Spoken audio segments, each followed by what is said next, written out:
Yun nga Cabalen, bali mag-start tayo dito sa mismong friendship. So pinakapalatandaan no Cabalen itong Jollibee at sa Burger King. So pumunta tayo sa CHON NOM RESTO dito sa Barangay Anunas, Friendship, Angeles City, Pampanga.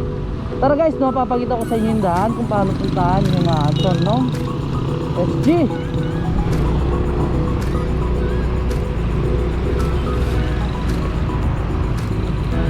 So unang palatandaan guys, no, liliko tayo dito sa may pakaliwa, may intersection.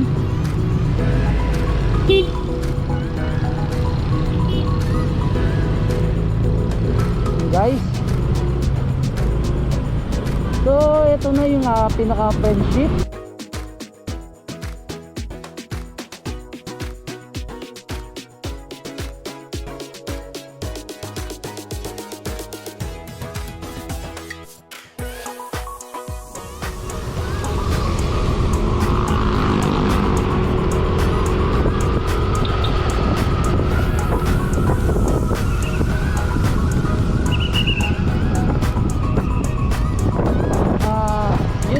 Kapag malapit na kayo dun sa mismong ano na street, so dahan-dahan lang, check natin kung saan siya banda.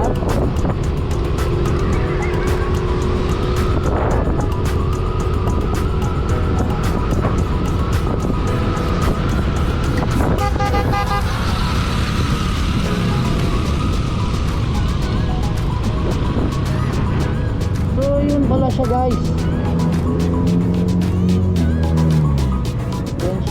Bago siya mag Anunas Bridge kung galing kayo ng Korean Town. So kung galing naman kayo sa Angeles, sa Santo Domingo intersection, bandang kanan siya, lagpas siya ng pinaka bridge.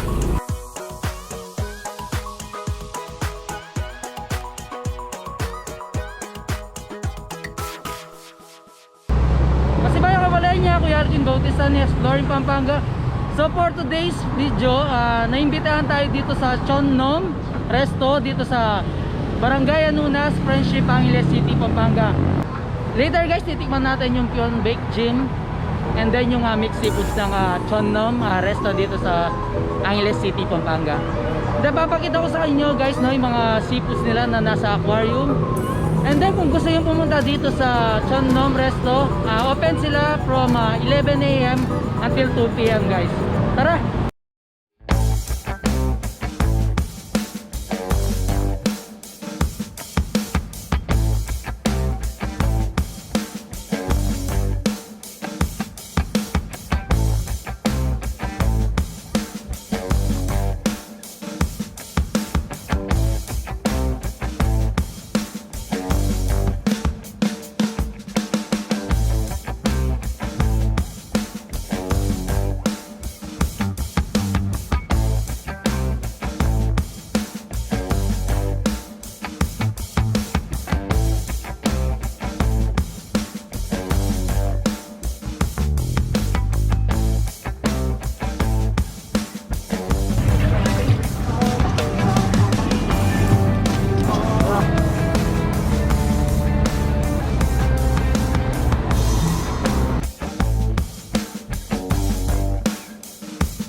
Hindi na nakagat ko.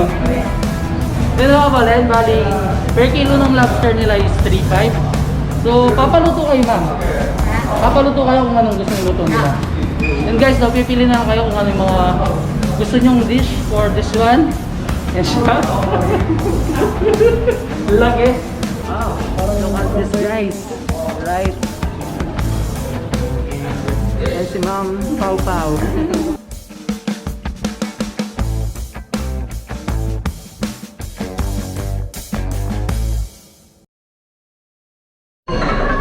Yun na ba rin kung may mga kasama kayong bata, so pwede kayong maglaro dito sa video games. Right? Makakarelate lahat ng batang 90s dito. Siya. So pina-select ko yung metal slug. Try natin siya Kabalen. Paano maglaro niya? Start one, alright. Lahat may kasama ka?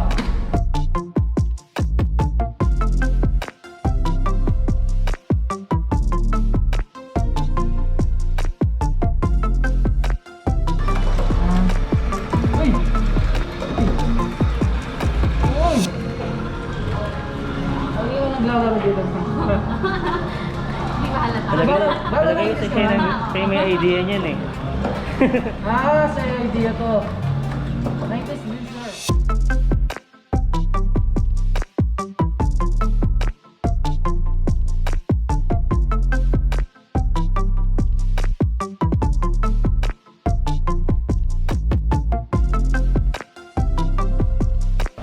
Kabalen, nandito na tayo sa pinakaloob ng CHON NOM Resto. So ito yung set ng Pyeonbaek Jjim nila. So yung nakikita niyo itong upset, ito yung good for 2, 590 pesos. And then yung full set naman nila is good for 4, 990 pesos. And then guys, ito yung pinag-steaman ng mga Pyeonbaek Jjim kanina. So ilalagyan natin siya ng ramyun. Ito siya. Later, pag medyo malambot na yung noodles natin, nilalagay na natin yung meat and then yung vegetables. Plate.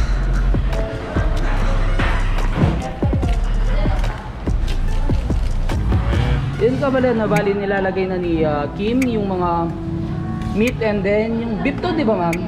So beef and then yung mga vegetables. Later guys, titikman na natin siya.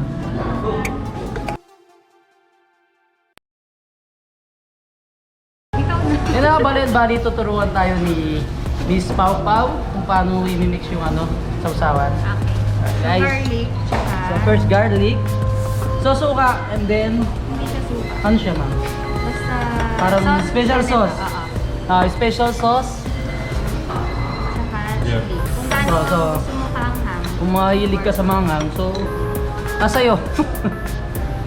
Yan siya. So ito yung din natin ma'am. Yung mismong beef. Tapos itong isa, peanut sauce. Peanut sauce. Pantanggal umay. Yun na Kabalen, bali titikman na natin itong Pyeonbaek Jjim na may noodles o ramen. Ito siya.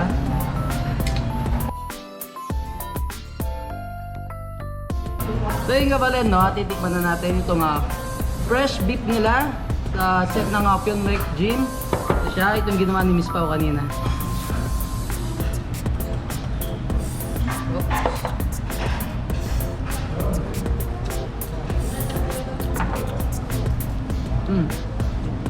Masarap guys. Napaka-fresh nung pinaka-meat and then yung combination ng sausawan. The best, ang sarap.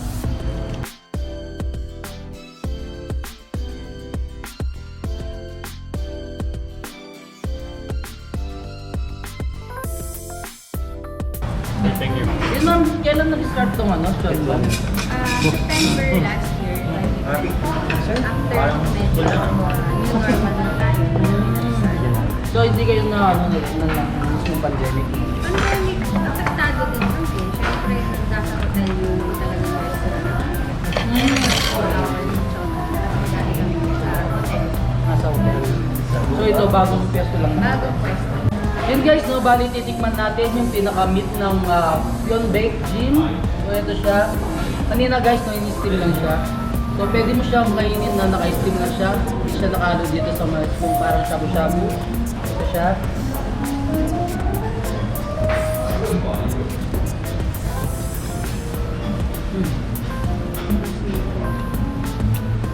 Mas malalasaan mo yung yung pinaka-meat kasi hindi siya nalo dito sa mismong ramyun. Ang sarap. Yung mga Kabalen, bali dun sa set ng Pyeonbaek Jjim nila kanina, yung 590 good for 2 and then yung 990 is good for 4 person. So unlimited na rin yung side dishes nila. So meron silang radish, kimchi, and then yung mismong kimchi nila. Ito siya. Later titikman natin siya. And then meron din silang vegetable salads, and then yung pinaka-topping nila guys. So unlimited naman sila. Kung gusto nyo pa-refill, mag-gas lang kayo sa pinaka-stock nila guys.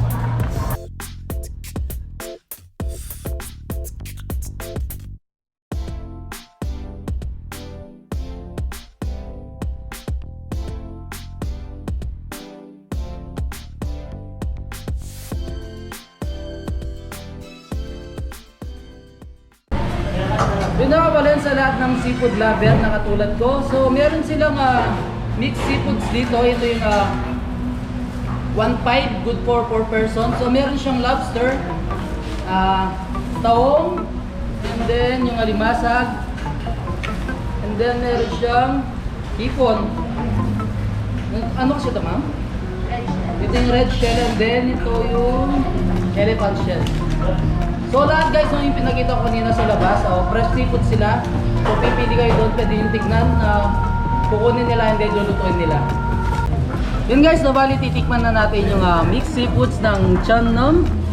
Ito siya yung pinaka-lobster. Yun.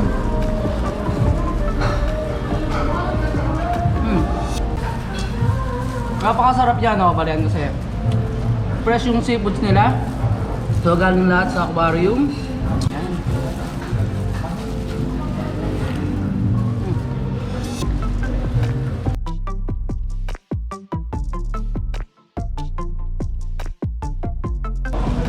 Diba, bali ito na yung pinaka red shell nila. So first time kong titikman to.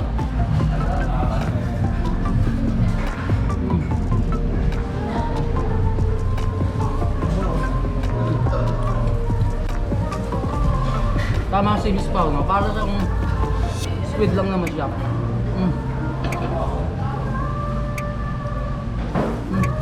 Ito guys, so titikman natin yung scallops nila. Yun. Fresh from aquarium. Ito.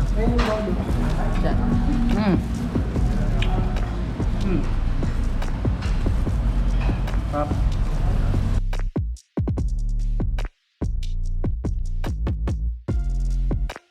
Yun na Kapalen, bali titikman natin yung first hipon. Ito siya. So babalatan muna ni Miss Pao and then later titikman natin siya.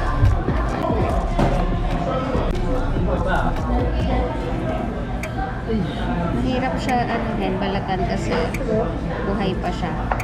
Masyadong makapit yung balat. Oo, kasi no. Pag hindi pa siya luto. Yun guys, no, bali titikman na natin yung fresh hipon nila dito sa CHON NOM. So anong tawag dito sa sauce, ma'am? Sojang. So, pipili kayo guys kung itong mismong soy sauce.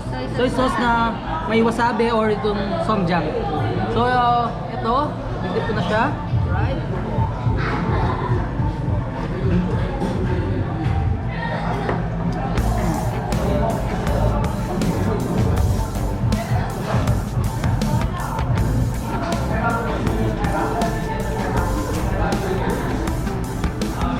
Sinimot ko talaga. Masarap siya guys. Papatayin niyo yung lasa dito. Titikman naman natin yung pinakaulo niya. So, dito sa may sauce naman natin siya i-dip. Siya.